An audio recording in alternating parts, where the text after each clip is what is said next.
going to war will change you tremendously. As an infantryman that went to war multiple times, later reclassed to combat medic, my emotions eventually got turned off, and I gained this very dark sense of humor.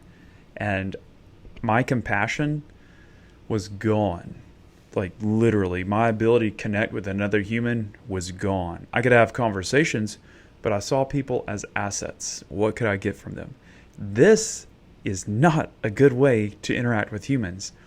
But I did not even know that. I didn't even understand that my heart was not connected to my brain and that my emotions were turned off. And I believe now, after my emotions are turned back on and my heart's turned back on, looking back, I didn't even know it. It was a slow process where the body's like, gets to the point where it's like, oh, don't need these emotions. They're not used. They're ignored. So I'm just going to stop using them. And then the body just shuts them off and they stop getting activated. Now check this out. Here's something when you go through your healing process or your healing journey, which is super important, of turning your emotions back on, turning your heart back on, being able to empathize and sympathize with other people and feel their emotions and truly care that there's another soul inside that body. When they get turned back on, they get turned on at the spot they were when they were turned off, which is a spot of immaturity, most likely. And I don't say immaturity as in a bad way. It's just as we're going through life, we're at different phases. And before this, we were more immature. We were not as matured. So now as we're older, our emotions are turned back on. They are almost maybe in like a juvenile state of how they could be reactive. So now when we're sitting and embodying those emotions and feeling them and allowing ourselves to feel it all, because it's not easy. Like, honestly, when you go through many traumas in life, it's easier just to shut them off. But when you start feeling them again, it's a journey you have to step through that can be extremely painful.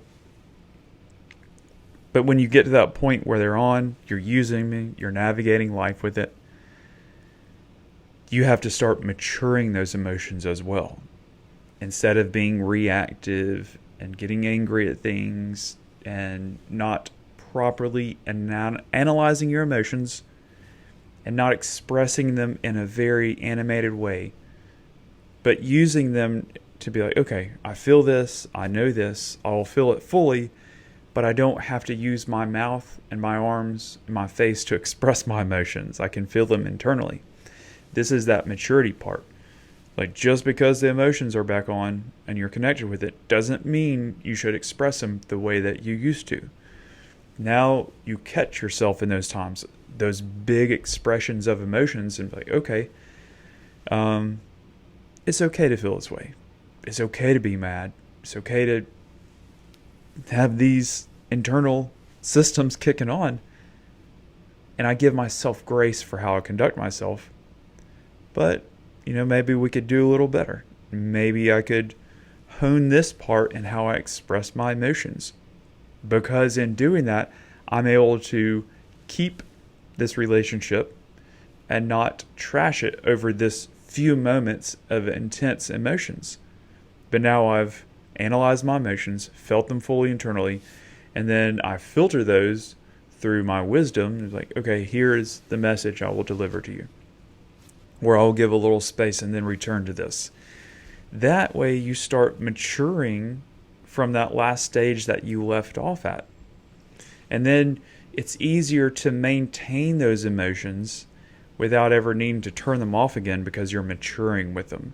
And it's easy to turn them off again if you're like, oh, I'm destroying my relationships, I'm not even going to engage, and then your emotions go back to, we're not needed, we'll stop. So the maturity with your emotions is very important. And that being said, it's like very important to engage with your emotions. Turn your heart back on.